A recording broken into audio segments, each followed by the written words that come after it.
Children of the Black Goat. Chapter 5. The Salt and the Soil. Scene 1. The Drifting Sanctuary. The river widened as it tasted the sea. The current, once a rushing torrent that had spat them out of the city's bowels, had slowed to a lazy, brown crawl. The banks were no longer paved stone quays but dense tangles of mangrove roots and reeds that stood taller than a man. Silas rowed. They had stolen a small flat-bottomed skiff, little more than a raft with sides, found tied to a rotting post miles upstream. It was a theft, yes, but Silas called it a tactical requisition. The rhythmic splash creak of the oars was the only sound in the dawn mist.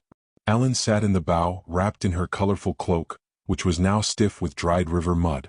She wasn't sleeping. She was watching the fog. "Uncle," she whispered, her voice husky from the damp air. "Drink," Silas commanded, nodding toward the waterskin. "Don't talk until your throat is wet." Elin took a sip. She wiped her mouth.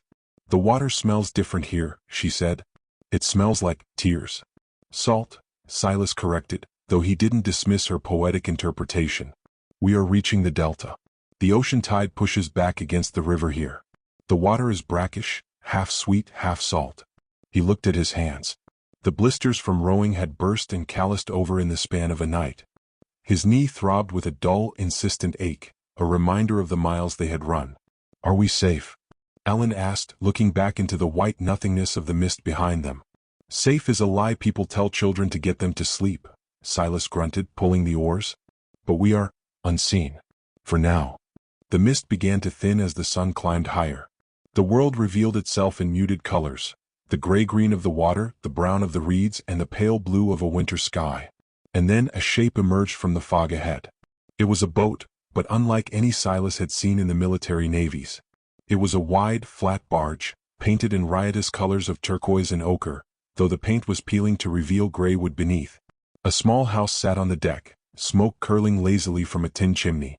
Lanterns of colored glass hung from the rigging, chiming softly in the breeze. "River folk," Silas murmured, resting the oars. He loosened his sword in its scabbard. "Gypsies of the water." "Are they wolves?" Elin asked, her hand instinctively going to her pocket where the mirror shard lay. "No," Silas said. "They are otters. Slippery. They float between the laws of the king and the laws of the church. Stay quiet. Let me talk." The barge drifted closer. On the deck, a woman was hanging laundry on a line strung between two masts. She was older, her skin the color of polished walnut, wearing layers of mismatched skirts and a headscarf adorned with fish bones. She spotted them. She didn't wave. She didn't shout in alarm. She simply picked up a long pole and tapped the deck 3 times. Thump, thump, thump. A man emerged from the cabin. He was short, broad-shouldered, with a beard braided with river pearls. He looked at the skiff, then at Silas's sword, then at Elin. "The tide is turning, traveler," the man called out. His accent was thick, rolling like stones in a stream. "You are rowing against the push." "I'm looking for the open sea," Silas replied, keeping his hands visible but away from his weapon. "And a dry place to trade coin for hot fish." The man laughed, a deep, booming sound. "Coin is good. Fish is better. But manners are best. I am Jory. This is my ship, the Painted Turtle." "Silas," the mercenary replied. He hesitated, then gestured to the bow. "And my daughter." Jory leaned on the railing. "Well, Silas, tie up. My wife Mara has just put the kettle on, and she hates wasting tea on ghosts." The deck of the Painted Turtle was a chaotic masterpiece of organized clutter. Crates of chickens, pots of herbs, and piles of fishing nets occupied every inch of space. Silas and Elin sat on overturned buckets while Mara, the woman with the fishbone scarf, poured steaming herbal tea into clay cups. "You look like you crawled out of a grave, honey," Mara said to Silas, handing him a bowl of fish stew. It smelled of garlic and saffron, spices from the Far East that cost a fortune in the city but seemed abundant here. "Close enough," Silas muttered, blowing on the soup. "We came from Aethelgard. That stone trap." Jory spat over the rail. "Bad air. Bad water. People there walk in straight lines. Rivers don't like straight lines. It makes the water angry." Elin was staring at the soup. She hadn't eaten since the bread in the sewers. "Eat, little bird," Mara smiled, her face wrinkling like a dried apple. "It's river eel. Ugly face, sweet meat." Elin took a spoonful.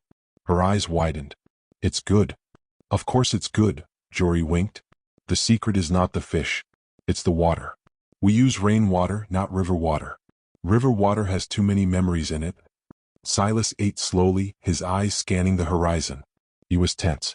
Every bird cry sounded like a scout's whistle. Every ripple in the water looked like a patrol boat. You are shaking, swordman, Mara observed quietly.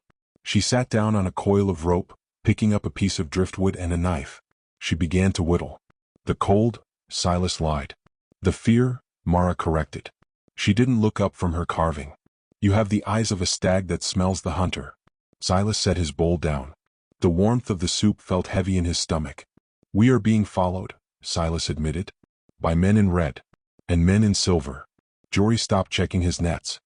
He looked at Silas, his expression unreadable. The church and the order, Jory sighed. Two jaws of the same trap. What did you steal? The bishop's chalice? I stole nothing, Silas said. He looked at Elin. She had taken off her glasses to wipe the steam from them. Jory saw her eyes. The pitch-black orbs.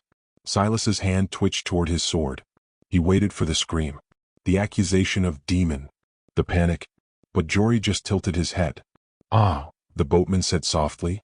Deep water eyes. You aren't afraid? Silas asked, his muscles coiled to spring. Afraid? Mara chuckled. She held up the driftwood she was carving. It was shaped like a serpent. The river is dark, stranger. The mud at the bottom is black. The night sky is black. Why should we fear black eyes? It just means she has seen the bottom of things. Elin looked at Mara. People say I am cursed.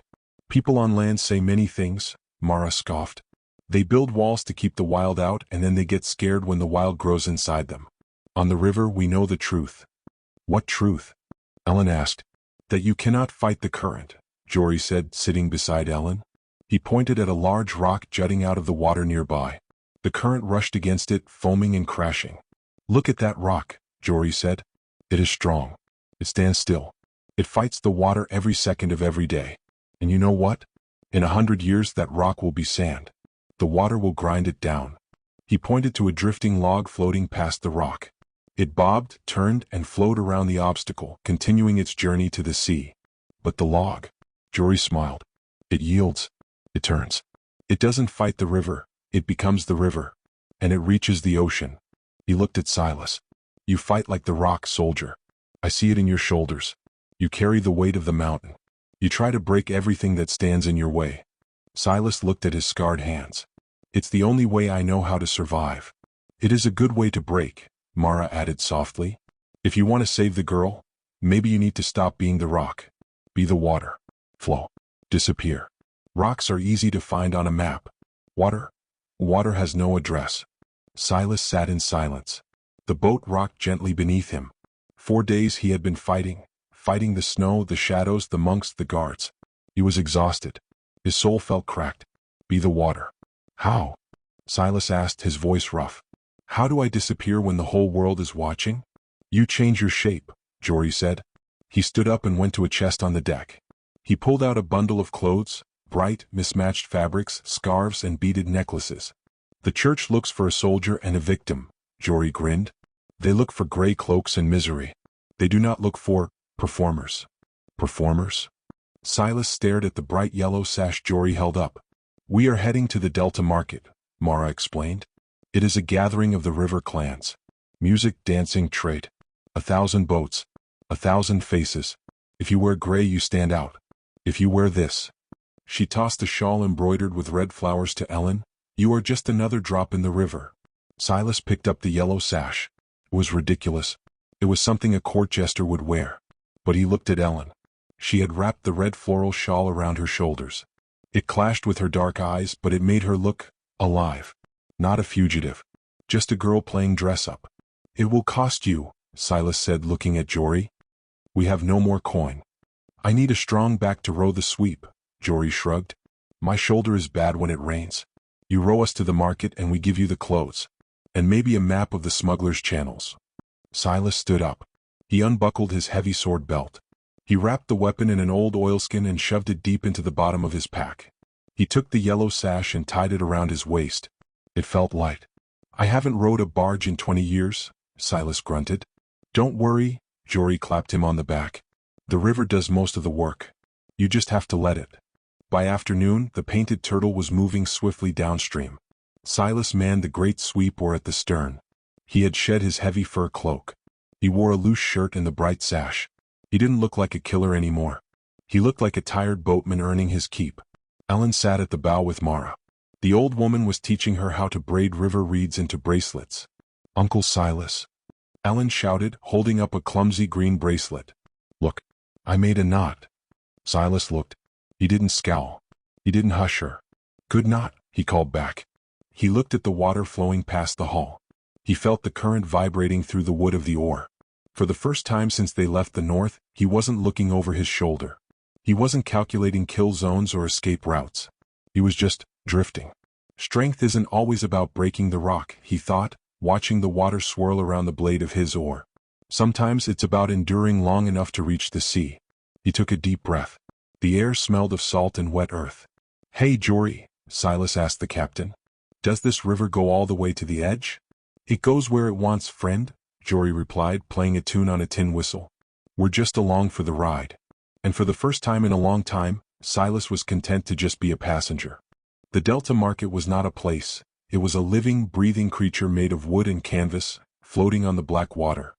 Hundreds of barges, skiffs, and rafts were lashed together with miles of hemp rope, creating a shifting labyrinth of floating islands. Bridges made of swaying planks connected a baker's boat to a silk merchant's raft. Lanterns of every color, ruby red, deep azure, poison green, strung between the masts like glowing necklaces, reflecting on the rippling water below. It was a city that never stood still. It drifted with the tide, dismantling and reforming every hour. The painted turtle bumped gently against a dock made of hollow barrels. "Welcome to the knot," Jory announced, tying off the rope. "Keep your hands inside the boat until we stop moving unless you want to lose a finger to the friction." Silas stood up. He adjusted the ridiculous yellow sash around his waist. He felt naked without his heavy fur cloak and the weight of his sword on his hip, which was now hidden deep in a sack of grain. "Smile," Mara whispered, passing by him with a basket of dried herbs. "You look like you're about to murder the horizon." Performers smile, Silas. Even when they are hungry. Silas forced the corners of his mouth upward. Felt like bending cold iron. "Better?" Mara lied. "Come, little bird." She took Elin's hand. Elin, draped in the floral shawl, looked like a different child. The color brought out a flush in her pale cheeks. She wore her smoked glasses, but here, amidst the eccentricity of the river folk, no one looked twice at a child wearing dark lenses at sunset. They stepped onto the floating market. The noise was a physical force. Drums beat a rhythm that synced with the lapping waves. Fiddles screeched wild, joyful tunes. The air smelled of roasting chestnuts, spicy sausage, burnt sugar, and the ever-present brine of the sea. Elin was entranced. She spun in a slow circle, trying to take it all in. "It moves," she whispered, feeling the floor sway beneath her feet. "The whole city is dancing." "It breathes," Silas corrected, his eyes darting left and right, scanning faces. He wasn't looking for wares, he was looking for threats. He saw river traders haggling over crates of fruit. He saw jugglers tossing flaming torches. He saw women with snakes coiled around their arms dancing for copper coins. But he also saw the shadows. Men standing too still near the edges of the rafts. Figures in nondescript gray cloaks watching the crowd with eyes that didn't smile. Spies. The church didn't send armies here. The swamp was too treacherous for heavy cavalry. They sent eyes. Informants paid in silver to spot fugitives running for the sea. "Relax your shoulders," Jory murmured, walking beside Silas. "You walk like you're marching. Swing your arms. Be loose. Be water." Silas exhaled, forcing his muscles to unclench. He grabbed a handful of roasted nuts from a passing vendor, tossing a copper coin with a flourish he didn't feel. They reached the central plaza, a massive flat-top barge where a band of musicians was playing a frantic, stomping reel. People were dancing, a swirling vortex of color and laughter. "We need to find the map maker," Jory said close to Silas's ear. "He sits by the blue lantern on the far side. He knows the smuggler routes through the blockade." "I'll go," Silas said. "No," Mara interjected. "You stick out. You're too big, too stiff. You stay here. Guard the girl. Look happy." Mara and Jory disappeared into the throng, leaving Silas and Elin alone in the middle of the celebration. Silas felt exposed. Without Jory and Mara, their cover felt thin. He leaned against a mast, crossing his arms, trying to look casual. Elin was tapping her foot to the music. The rhythm was infectious. "Uncle," she said, "can we dance?" "We are hiding, Elin," Silas hissed. "But everyone is dancing. Hiding is standing still." She was right. Silas realized his stillness was drawing attention. A stationary object in a moving river creates a wake. To blend in, he had to move. "Fine," Silas grumbled. "But stay close." He took her small hands. They stepped into the edge of the circle. Silas didn't know how to dance. He knew footwork for combat. Lunges, pivots, sidesteps. He applied that logic now. He moved with Elin, spinning her gently. Elin laughed. It was a sound pure enough to cut through the heavy, humid air. She twirled, her floral shawl flaring out like the petals of a blooming poppy. For a moment, Silas forgot to scan for threats. He looked down at the child. She looked normal, happy. Not a monster. Not a battery. Just a girl dancing with her father on a floating city. Is this what it could have been? Silas wondered. If the plague hadn't taken my own, is this who I would be? Suddenly the music stopped. A hush fell over the crowd. Silas's instinct screamed danger. He pulled Elin tight against his leg, his hand going to his waist where his sword should have been, grasping only the silk sash. A group of men pushed through the crowd. They weren't soldiers. They wore the motley clothes of the river folk, but they moved with the precision of a wolf pack. Leading them was a tall man with a face painted half white, half black.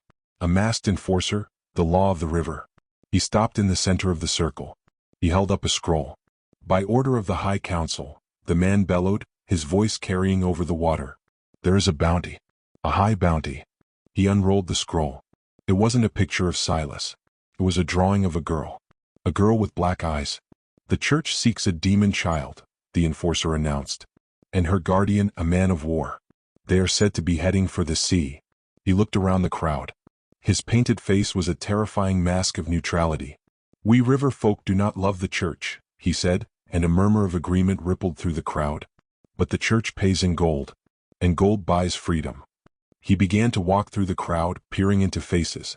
Silas felt his heart hammering against his ribs like a trapped bird. The enforcer was getting closer. "Don't look down," Silas whispered to Elin. "Look at me. Smile." Elin looked up at him. Her smoked glasses hid her eyes, but her lip was trembling. "Uncle." "Smile, damn it," Silas said, forcing a wide manic grin onto his own face. "We are having fun." The enforcer stopped in front of them. He looked at Silas, a towering brute in a ridiculous yellow sash. He looked at Elin, a small child in sunglasses and a floral shawl. "You," the enforcer said. He pointed a baton at Silas. "You are big for a boatman. Your hands have scars." "Net burn," Silas said, his voice pitching higher, adopting the accent Jory used.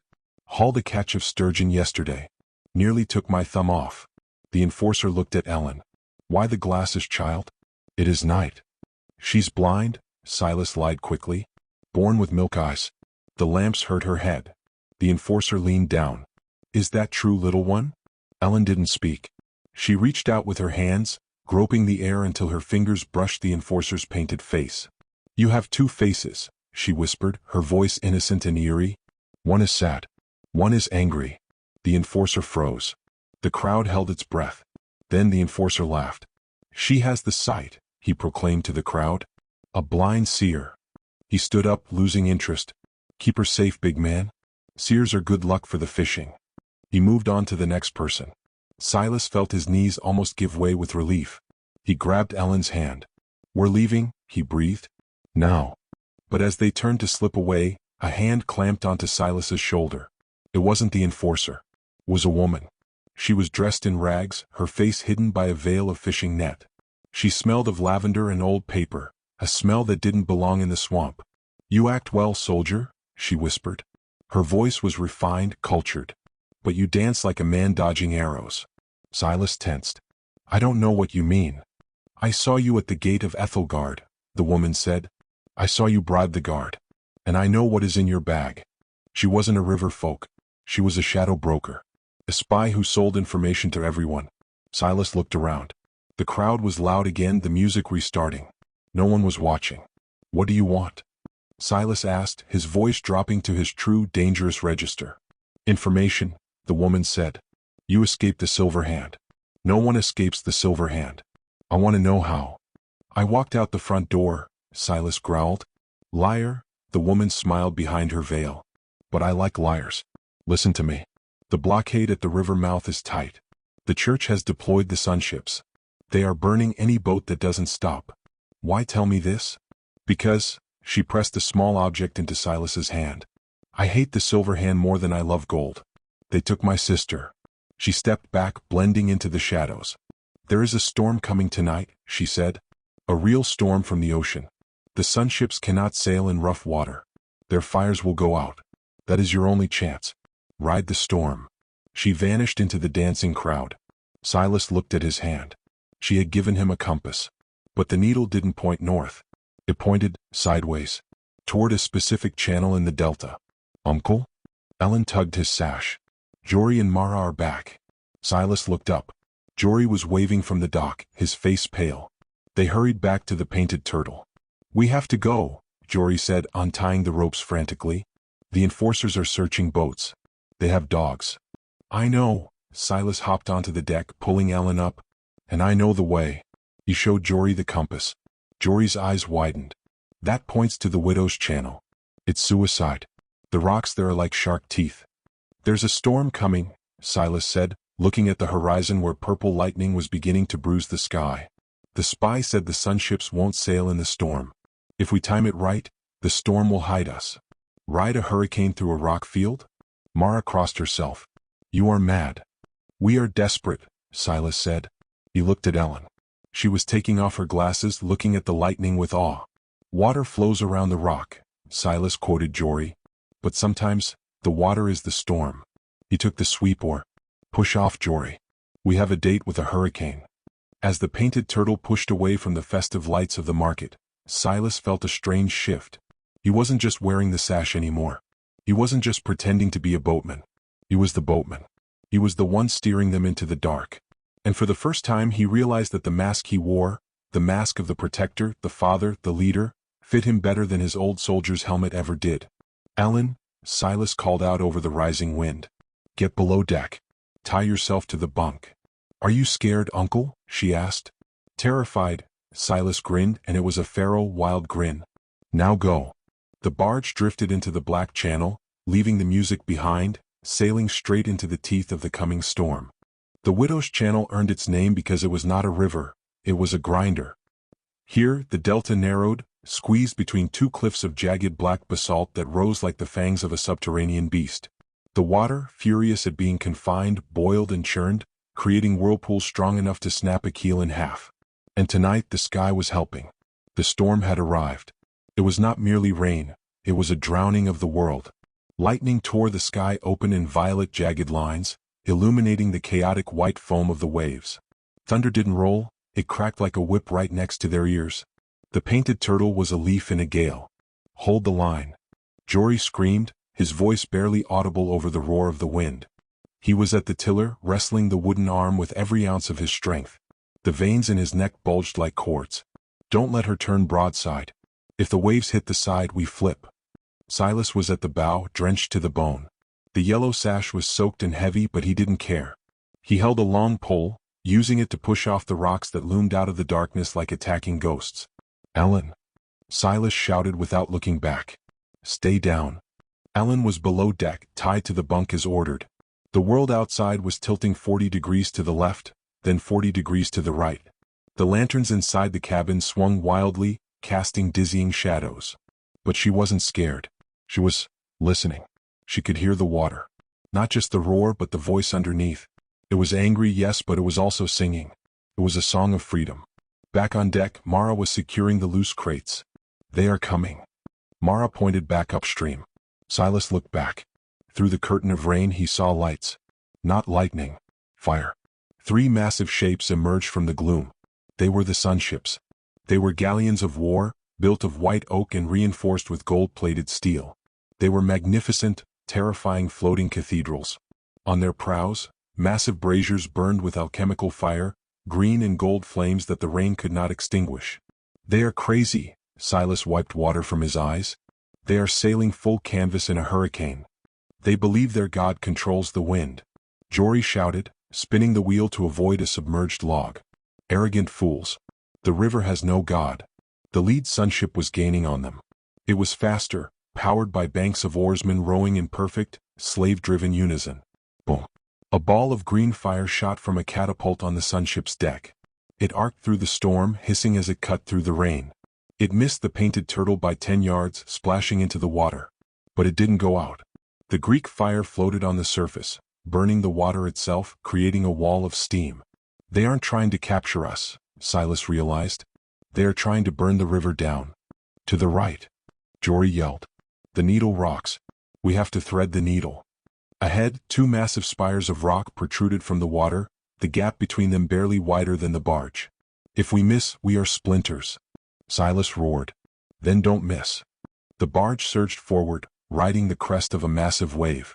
Silas ran to the side, jamming his pole against the rock face as they shot through the gap. Screech. Wood ground against stone. Sparks flew. The boat shuddered, but it squeezed through. The sunship behind them was too big.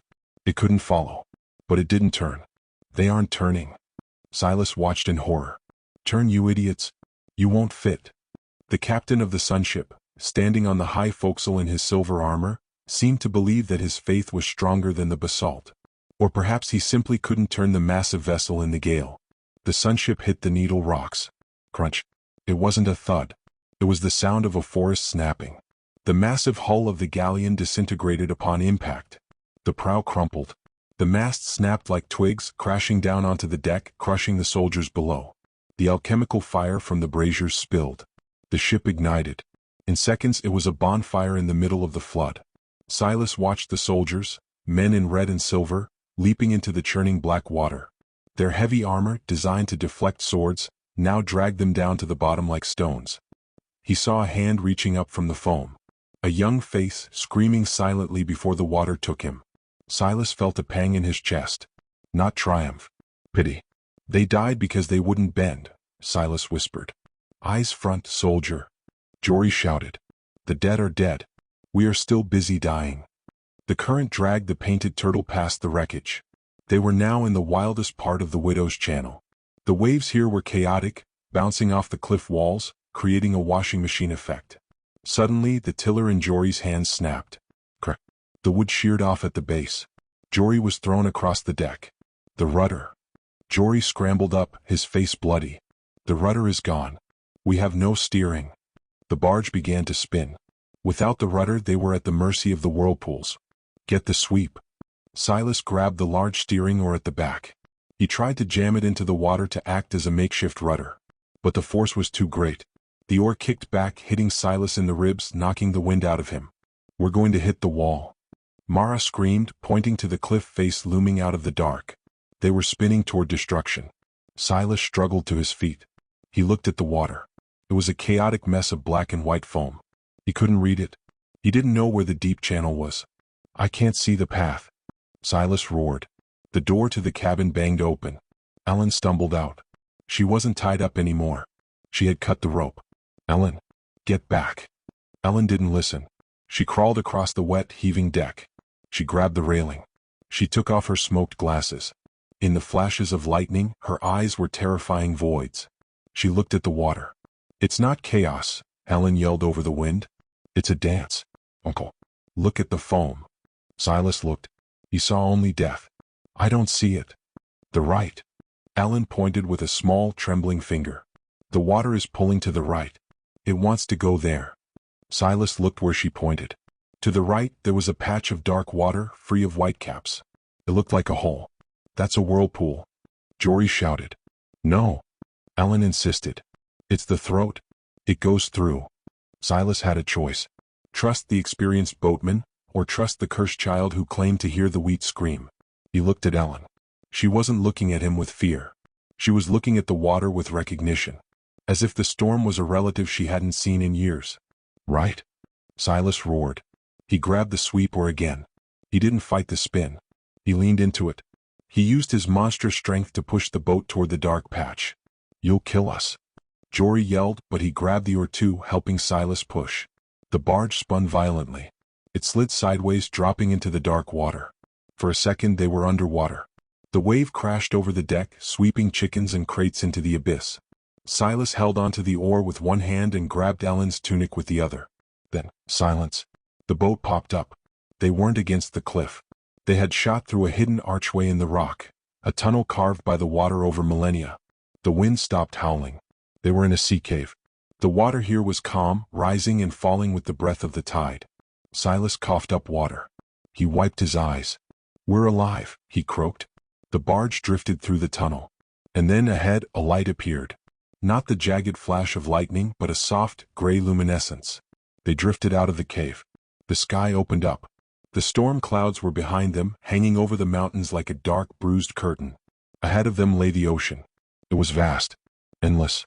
The horizon was a silver line where the gray sea met the gray sky. The rain here was gentle, a soft drizzle that washed the salt of the sweat from their faces. Jory sat up, wiping blood from his forehead. He looked back at the tunnel they had just exited. "I have sailed this river for 40 years, Jory whispered. "I never knew that tunnel was there." He looked at Elin. The girl was soaking wet, shivering, her hair plastered to her skull. She was putting her glasses back on. "The water told me," she said simply. Silas sat heavily on a crate. His ribs ached. His knee was on fire. But he was breathing. He looked at the open sea. There were no walls here. No gates. No guards. Just miles and miles of indifference. "We beat them," Silas said. "The blockade. The storm. We beat them all." "We didn't beat the storm, friend," Jory corrected, standing up and testing the wind. "We rode it. There is a difference." Mara came up from the cabin. She had managed to save a pot of tea. It was lukewarm, but she poured it into cups anyway. "To the fools in the fire," Mara raised her cup, looking back toward the smoke rising from the widow's channel where the sunship burned. "To the fools," Silas agreed, drinking the tea. It tasted of rainwater and survival. Elin walked to the bow. She looked out at the ocean. "Is this the end of the world?" she asked. "No," Silas joined her. He put his hand on her shoulder. "This is the beginning of the rest of it." He looked at his reflection in the water. The yellow sash was torn. His face was grimy. But he looked lighter. "We need to find land," Silas said. "We can't drift forever." "There are islands," Jory said, taking the map from his pocket, the one Silas had bought from the shadow broker. The broker marked a place. "The Isle of Mists. Smuggler's Haven." "Then we go there," Silas said. He looked down at Elin. "You did good, kid. You have good eyes." Elin touched her glasses. "Mr. Corvus said eyes lie. But the water doesn't lie." Silas nodded. He looked back at the burning wreck of the church ship one last time. The church had tried to conquer the river with fire and steel. They had failed.